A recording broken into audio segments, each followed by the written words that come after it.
Muito bem, queridos, vamos começar aqui o nosso estudo da confissão de fé, que nós temos feito nesse tempo todo, e nós estamos num capítulo que é um capítulo grande, né? Apesar de a confissão de fé, a gente lê tudo num dia só, né? Mas a gente está fazendo assim, pontualmente, a gente está discutindo cada um dos pontos da nossa confissão, porque a gente entende que é necessário a gente tratar cada uma dessas coisas com entendimento.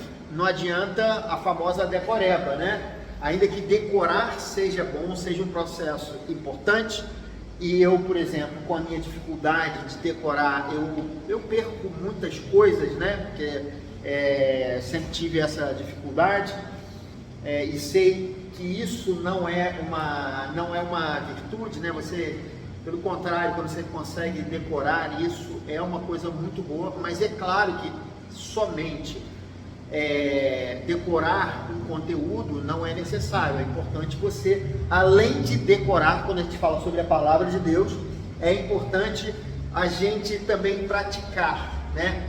O pastor Juscelino, a gente estava conversando, não sei se foi no púlpito, você falou algumas coisas que você conhecia até hoje, não sabia para que usar em matemática, né? Algumas coisas, não sei se foi numa reunião que a gente teve aqui no púlpito, uma pregação. Pois é, eu não tenho essa memória, quer dizer, eu até tenho, queridos, sendo sincero, a minha memória para música, ela é muito grande, né?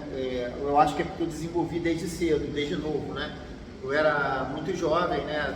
Pré-adolescente, quando eu comecei a tocar, e talvez eu tenha desenvolvido isso mais do que a média das pessoas, porque eu tenho alguns repertórios que eu tenho na minha memória que eu sei que eu não vou tocar de novo, mas eles estão aqui guardados, entendeu?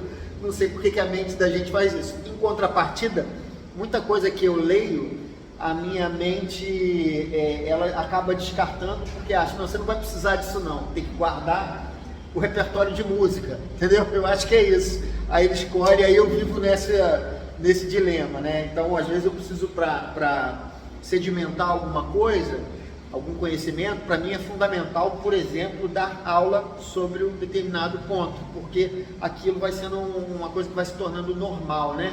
Vai fazendo parte do meu cotidiano, né? É assim. Eu me lembro de um professor que eu tive, Franklin Ferreira. Ele tem uma capacidade muito grande de memorizar as coisas, né? Então ele lia alguns livros e tal, aí ele vinha na aula com a gente, ele vinha com alguns textos, né? Ele falava de cor, assim, era muito impressionante. Eu não tenho essa capacidade. Eu vejo o pastor Juscelino também decorando, falando sobre vários versículos ali de cabeça, e eu mesmo não consigo decorar, né? Mas eu acho muito bom decorar versículos e outras coisas, né? Poemas e tudo mais, né? Tem gente que declama poemas, né, de cabeça. Eu vi uma pessoa falando de um poema enorme. Aí eu fico, gente, como consegue, né? Se botar uma melodia, para mim facilita, né? Aí eu consigo falar. Muito bem, queridos, vamos dar então continuidade. Nós estamos no capítulo 1, que é o capítulo da Escritura, o capítulo 1, que é o capítulo da Escritura Sagrada, e nós estamos no nosso ponto 6, né, que é tudo isso aqui está voltado para a palavra de Deus. Então, só fazendo um pequeno, como diz, né, aquele termo em inglês, vamos fazer um pequeno flashback, né?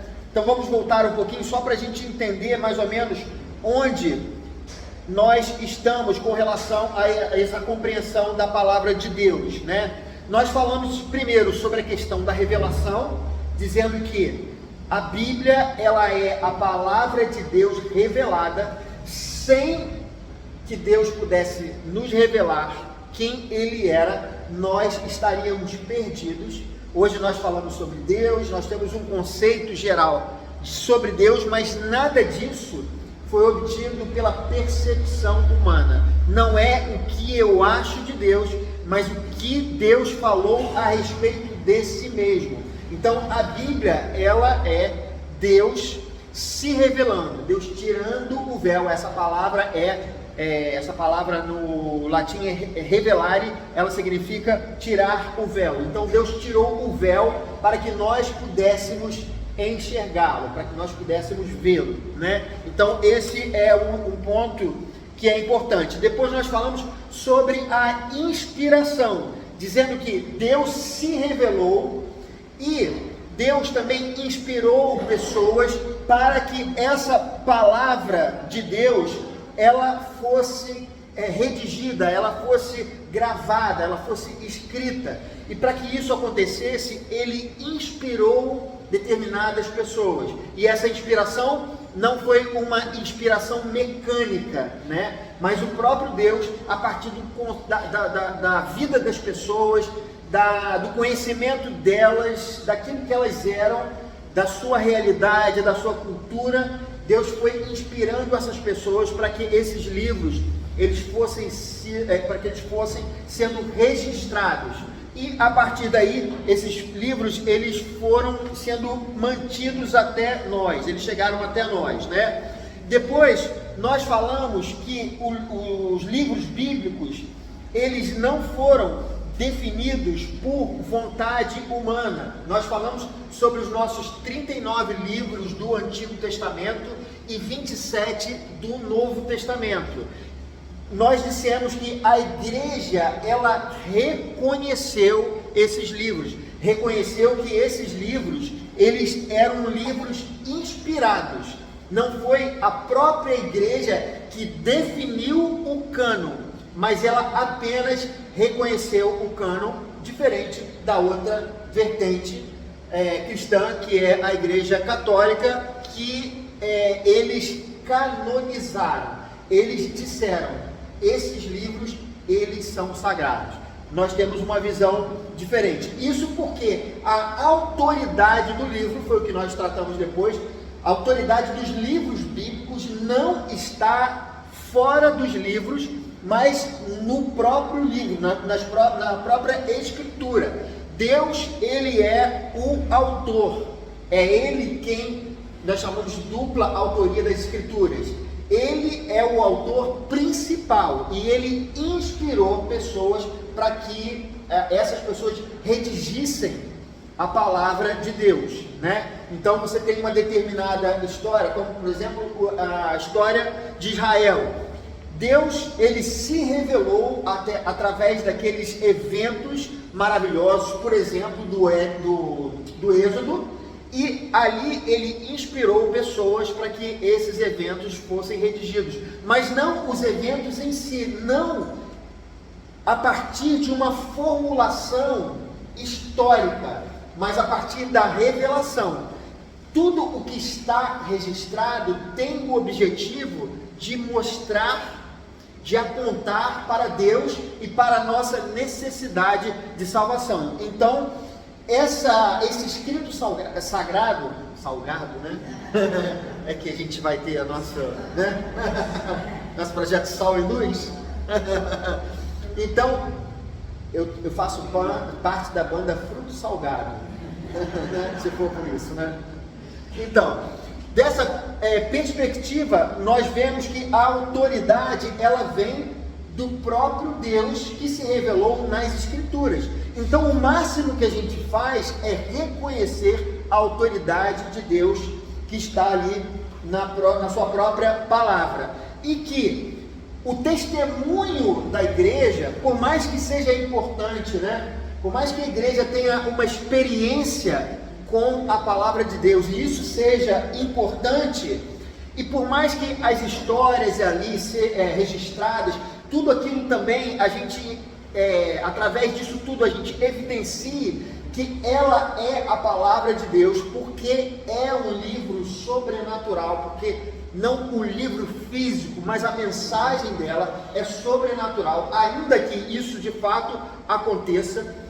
Contudo, a nossa persuasão real e última a respeito da Bíblia como palavra de Deus é o Espírito Santo que nos fala através da palavra e com a palavra. Ele fala, de novo, pela palavra e com a palavra. Ou seja, não é o Espírito Santo de maneira subjetiva me dizendo que a palavra de Deus é a palavra de Deus. Entenderam? Não é isso. Não sou eu que julgo, não é o homem, não foi João Calvino, que é o nosso maior expoente teológico, né? Ele formulou em muitos sentidos a doutrina reformada, mas não tem nada a ver com um homem, é a própria palavra de Deus que testifica a respeito de si mesmo, entenderam? Então esse é um ponto importante. A igreja, ela pode testificar, sim, isso é uma coisa importante. O testemunho, eu falei semana passada sobre o testemunho da igreja, né? Você tem várias experiências, pessoas que se converteram, pessoas que foram transformadas pela palavra de Deus, e tudo isso é algo que é de fato importante, mas é o Espírito Santo que confirma essa realidade pela palavra e com a palavra. Isso aqui é o que fala a nossa confissão. Pela palavra e com a palavra. Sem a palavra, nós não chegaríamos à confirmação de que a Bíblia é a palavra de Deus. Entenderam isso? A palavra de Deus, ela é fundamental na vida do crente.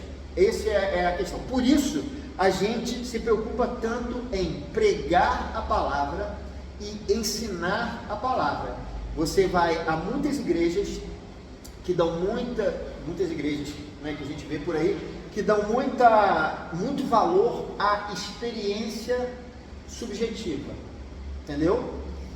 E não, queridos, que Deus não possa falar aos nossos corações, nas nossas mentes, entendeu? Ele pode sim falar nos nossos corações e nas nossas mentes, mas até mesmo essa questão que às vezes pode ser muito subjetiva, ela precisa ser feita através da palavra de Deus. Por quê? Nem sempre a gente tem a plena certeza que é o Senhor falando aos nossos corações, né? Como você consegue discernir uma questão que é da sua vontade ou da vontade de Deus? Alguma voz que vem forte no seu coração. Como você vai conseguir discernir isso? Será que não é uma emoção? Será que não é alguma coisa que eu estou com uma tendência a fazer? Então eu estou fazendo como se fosse a palavra de Deus? É aí que nós precisamos julgar essa voz do nosso coração a partir da palavra de Deus, né? Eu já vi pessoas, por exemplo, falando que Deus estava mandando ela largar a família e começar uma nova família, né? Ou seja, quem de fato está falando ao coração da pessoa para fazer uma coisa dessa? Será que o próprio Deus falaria alguma coisa contra a sua palavra, né? Então isso é uma questão que nós precisamos tomar muito cuidado, porque precisa ser a partir da palavra de Deus que nós temos a confirmação de que ela é a palavra de Deus e a vontade de Deus está explícita ali. Senão, queridos, qualquer um pode dizer que ouviu a voz de Deus, e a gente sabe que pessoas ouvindo, entre aspas, a voz de Deus, fez várias e várias loucuras, né? Até matou gente. Eu ouvi a voz de Deus dizendo, mata essa pessoa. Sabe, tem muita gente doida por aí, né? Vocês já ouviram coisas assim, né?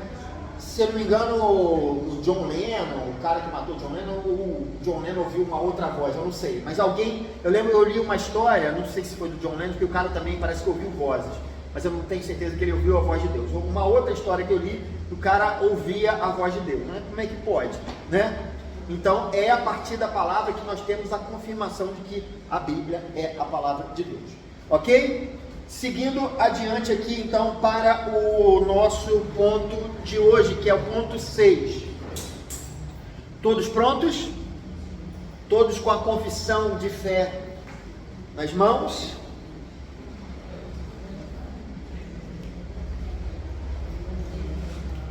Acreditando que sim, vamos fazer a leitura. Todo o conselho de Deus concernente a todas as coisas necessárias para a glória dele e para a salvação, fé e vida do homem, ou é expressamente declarado na Escritura, ou pode ser lógica e claramente deduzida dela. A Escritura nada se acrescentará em tempo algum, nem por novas revelações do Espírito, nem por tradições dos homens. Reconhecemos, entretanto, ser necessária a íntima iluminação do Espírito de Deus para a salvadora compreensão das coisas reveladas na palavra, e que há algumas circunstâncias quanto ao culto de Deus e ao governo da igreja, comuns às ações e sociedades humanas, as quais têm de ser ordenadas pela luz da natureza e pela prudência cristã, segundo as regras da palavra, que sempre devem ser observadas. Ok? Novamente, muita coisa concentrada em algumas palavras. Então vamos dissecar cada um desses pontos aqui, tá? E a primeira questão que eu quero falar com vocês é essa primeira pontuação que nós temos. Todo o conselho de Deus concernente a todas as coisas necessárias para a glória dele e para a salvação, fé e vida do homem, aí vem, ou é expressamente declarado na Escritura, ou pode ser lógica e claramente deduzido dela.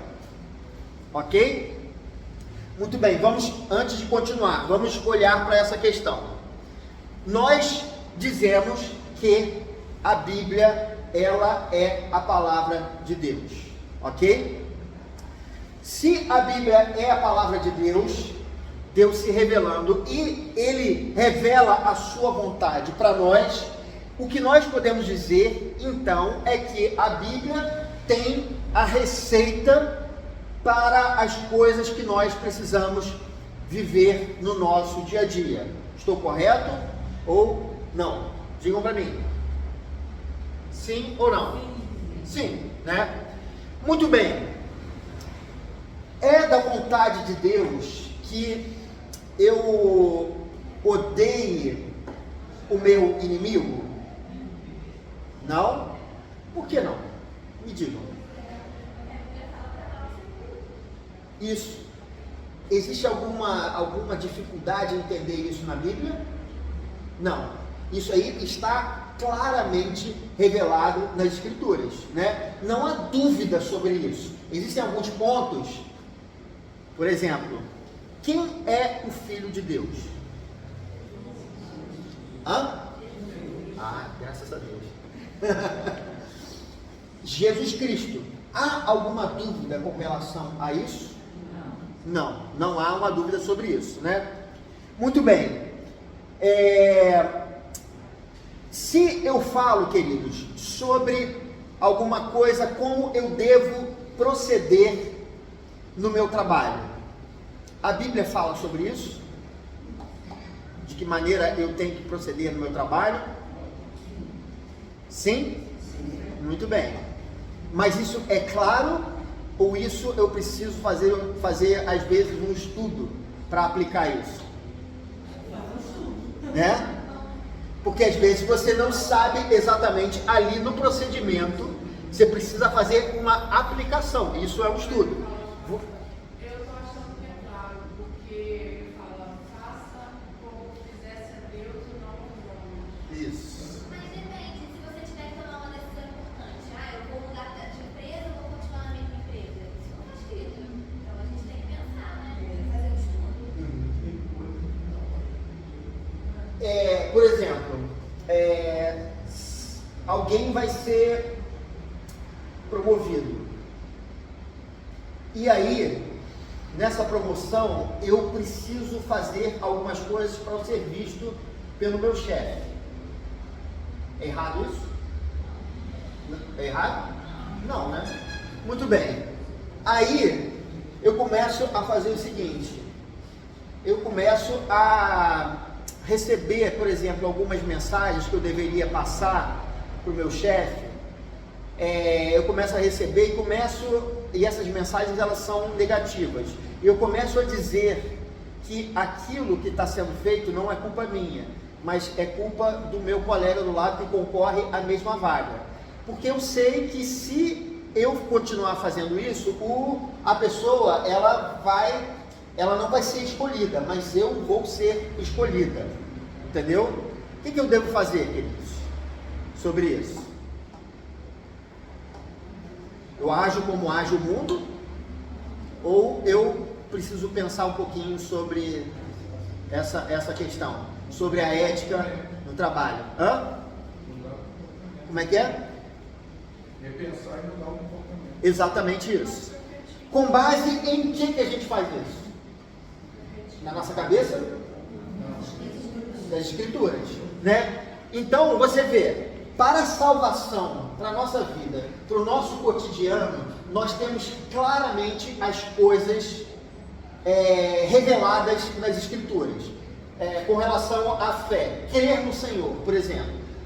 Há alguma dúvida que nós precisamos crer no Senhor no meio das adversidades? Vocês têm alguma dúvida? Tem que fazer algum estudo para isso? Não tem. Então, existem algumas coisas na Bíblia que elas estão claras.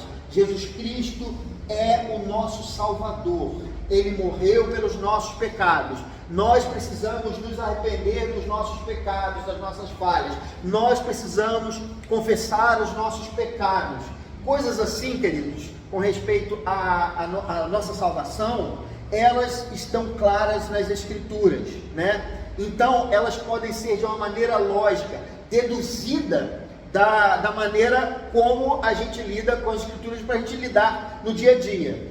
E aí ele continua: a Escritura nada se acrescentará em tempo algum, nem por novas revelações do Espírito, nem por tradições dos homens. Então, o que a gente precisa saber de maneira objetiva está na palavra de Deus e nos foi revelado claramente.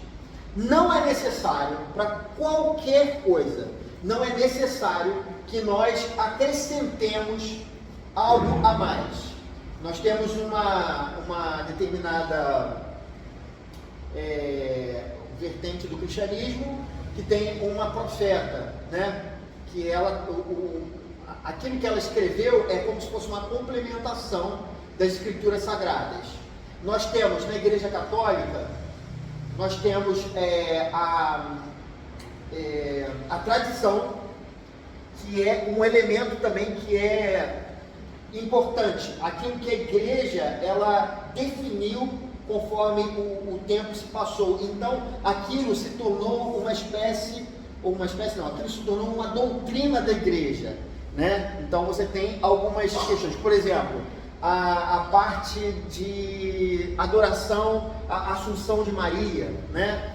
A maneira como eles lidam com Maria, sendo ela uma mediadora entre os homens e Jesus Cristo, é alguma coisa assim, né? Ela é uma mediação ali.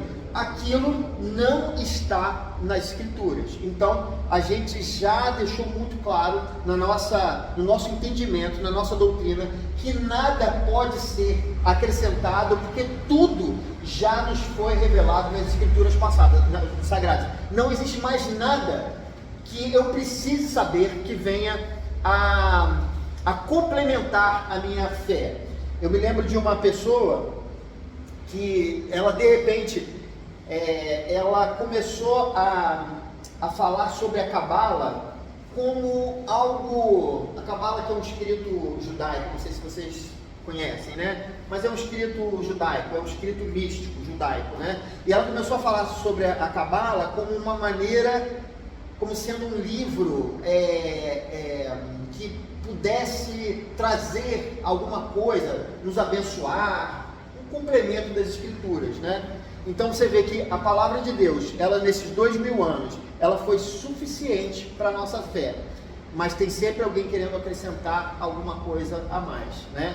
e o que a Cabala pode fazer que a Bíblia já não fez. Ou seja, a Bíblia ela é suficiente para o que nós precisamos para a nossa salvação, né? Eu tenho até um escritor, o Bavinck, ele não nega, por exemplo, a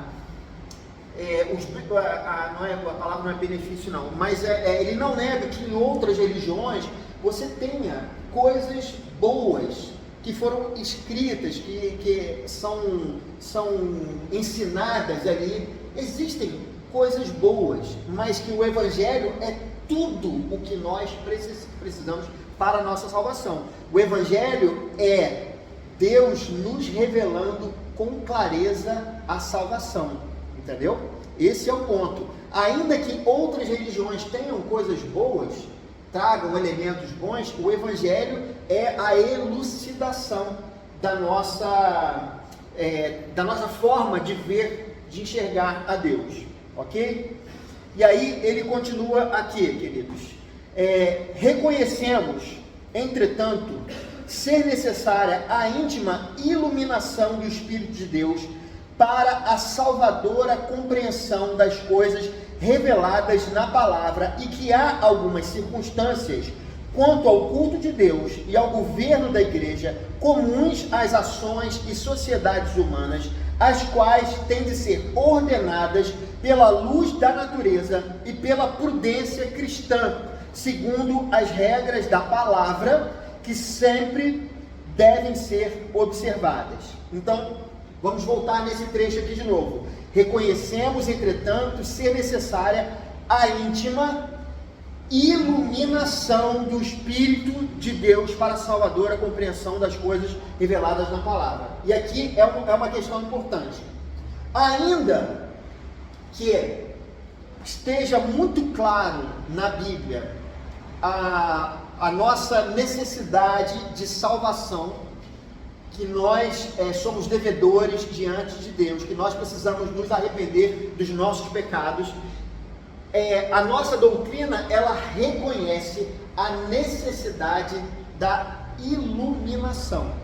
Nós falamos sobre revelação, correto? Nós falamos sobre inspiração, e agora nós falamos sobre iluminação. O que é isso? Quando nós vamos às Escrituras Sagradas, nós precisamos ter a nossa mente iluminada pelo Espírito Santo, para que a realidade da salvação ela possa ser vista por cada um de nós. Sem esse processo de iluminação, nós não vamos conseguir entender da maneira, como eu diria, da maneira espiritual, né? Porque você pode entender a Bíblia como se fosse uma literatura, mas isso é diferente quando a gente fala sobre a iluminação do Espírito Santo. Fala. Então, para os presbiterianos, hoje existe inspiração? Inspiração. Porque poderia compor a Bíblia. Então, não existe. na doutrina reformada é o seguinte: tanto a revelação quanto a inspiração, elas já aconteceram. E aí, outra visão de Bavinck sobre isso, que é interessante, de alguma forma, essas coisas ainda são dinâmicas quando a iluminação, que é o Espírito Santo, é parte do Espírito Santo, porque a revelação e a inspiração, ela foi como é que é o termo que fala, gente? Então, ela foi feita fugiu a palavra, tem uma palavra teológica para isso, mas ela foi feita naquele tempo, guardado por Jesus Cristo, entendeu? E nós vivemos um momento do Espírito Santo, em que a palavra de Deus, ela continua viva, mas através da iluminação do Espírito Santo. Deus, ele continua se revelando ao nosso coração através daquilo que foi revelado e inspirado, mas pelo Espírito Santo que ilumina o nosso coração. De uma certa forma, quando a gente vai às Escrituras estão nos revelando a vontade de Deus, porque o Espírito Santo ele está iluminando essa revelação, entendeu? É nesse sentido que a revelação ela continua ativa, ela continua dinâmica, entendeu? Mas no sentido histórico ela foi registrada em um momento, foi revelada, foi inspirada para que fosse registrada. E hoje o que nós temos a palavra é dispensação. Estamos na dispensação do Espírito Santo que ilumina o nosso entendimento, para que a gente possa entender a palavra de Deus. Uma pessoa sem o Espírito Santo, ele vai ler esse livro e ele não vai ter a mesma compreensão, ele não vai ter o mesmo impacto que nós, que temos a nossa mente, a mente de Cristo, que foi regenerada, né? Foi iluminada para que a gente entendesse. Eles não vão ver a palavra de Deus da mesma forma, entendeu? Levantou a mão? Não, pode falar, pode falar.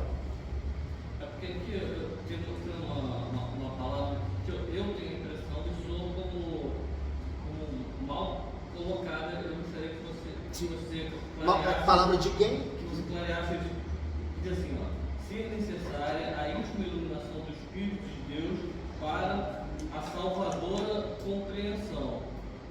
Só que eu não aqui gosto... nesse ponto? Tá. Só que a compreensão ela não é salvadora, porque a gente no primeiro é salvo e depois vai adquirindo a compreensão.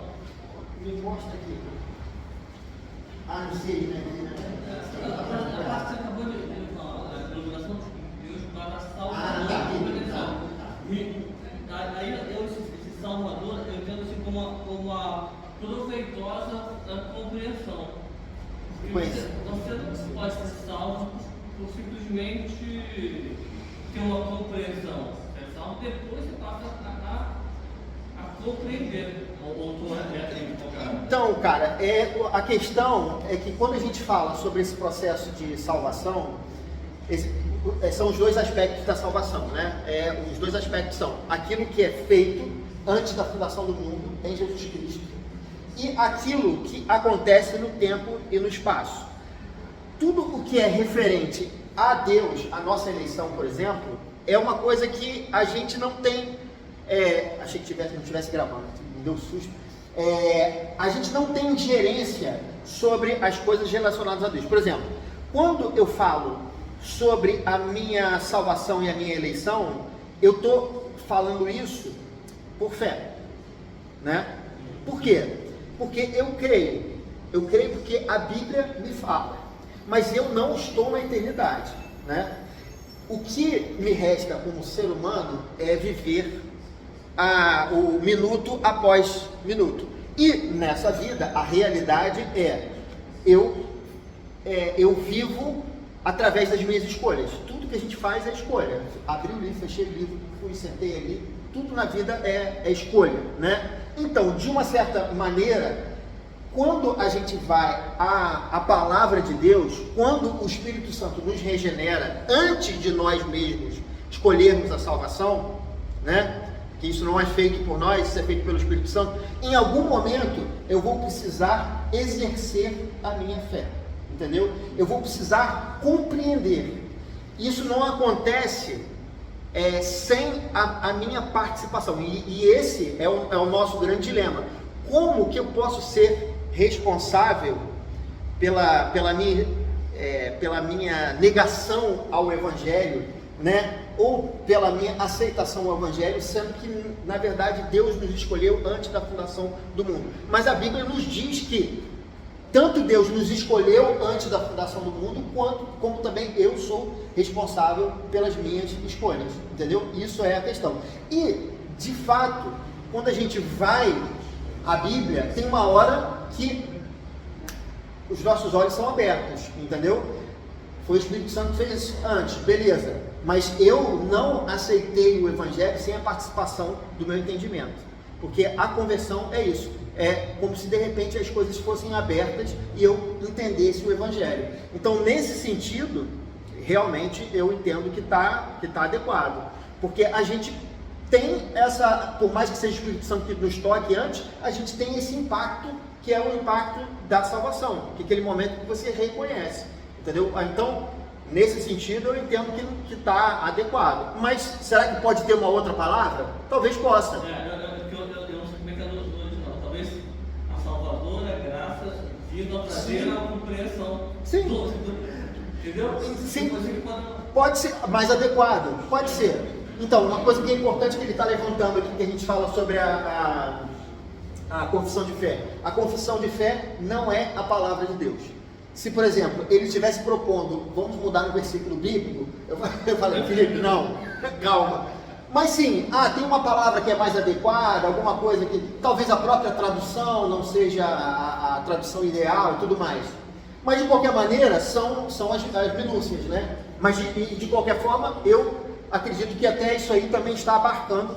É como a Trindade, né? Por exemplo, a gente não consegue ter uma compreensão plena ou consegue colocar em palavras exatamente o que é a Trindade. Mas ela está lá e a gente registra da maneira que a gente consegue, o máximo que dá para a gente fazer, né? Seguindo, queridos, então, reconhecemos, entretanto, ser necessária a íntima iluminação. Então, a palavra que eu falei foi iluminação, ok? E aqui ele continua. E que há algumas circunstâncias quanto ao culto de Deus e ao governo da igreja, comuns às ações e sociedades humanas, as quais têm de ser ordenadas pela luz da natureza e pela prudência cristã, segundo as regras da palavra, que sempre devem ser observadas. Eu falei sobre a questão, por exemplo, do trabalho. No trabalho, às vezes a gente precisa pegar algum texto bíblico e fazer alguma aplicação, né? E Daniel, como ele agiu? O que a gente aprende com Daniel, né? De alguma maneira, a gente aplicar algo parecido ali na nossa vida. Ou o que Jesus nos ensina? Que nós precisamos amar o nosso próximo, né? Então, será que é certo a gente enganar o nosso colega de trabalho para a gente poder ter uma promoção? É uma questão. O apóstolo Paulo, ele tem um texto aqui que a gente vê, 1 Coríntios 11, 13, 14, que está na nossa... Quem tem um livro com os textos bíblicos pode abrir. Se você não tiver, você pode abrir 1 Coríntios 11, 13 e 14. Olha que interessante aqui para a gente terminar.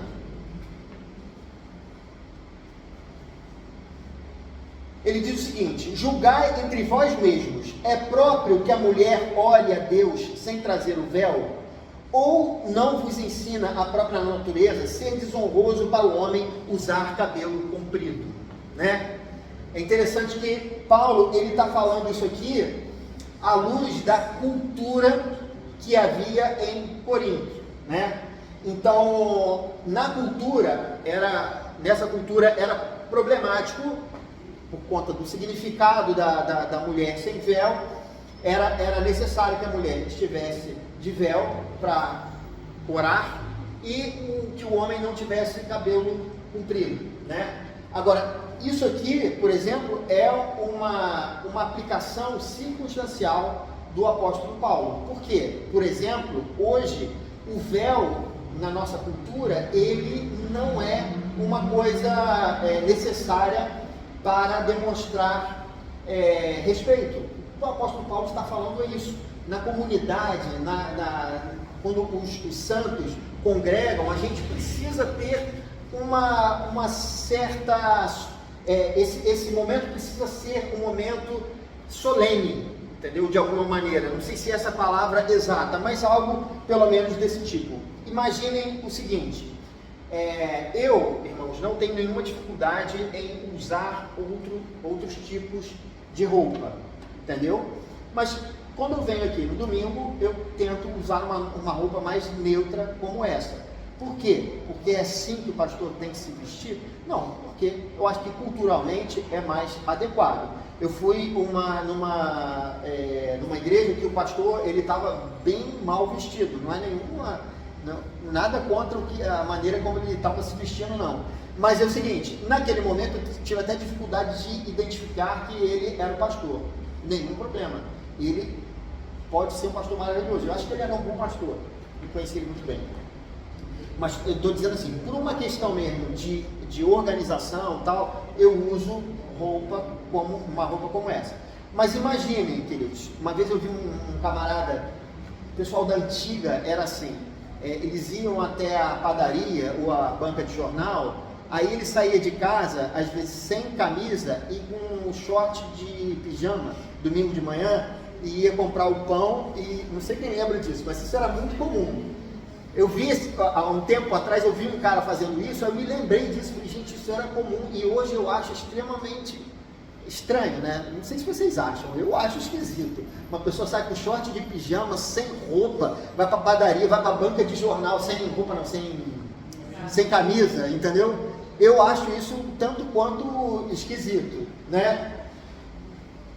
Mas imagina o seguinte, eu tô em casa, tô num momento difícil e tal, não sei o quê, aí eu tirei a camisa, vou trocar a roupa, né? Tô trocando meu pijama lá, e aí eu tiro a camisa para trocar e ainda tô com meu short de dormir, e de repente eu estou angustiado com alguma coisa no meu coração, aí eu sento e oro naquele momento. Deus vai ouvir minha oração? O que vocês acham?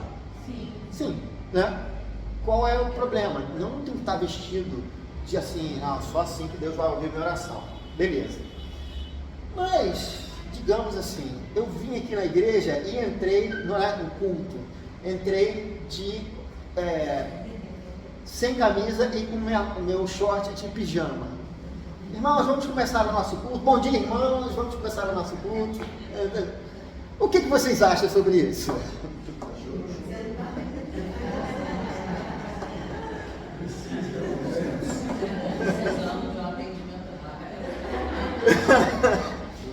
Inadequado, né? Inadequado.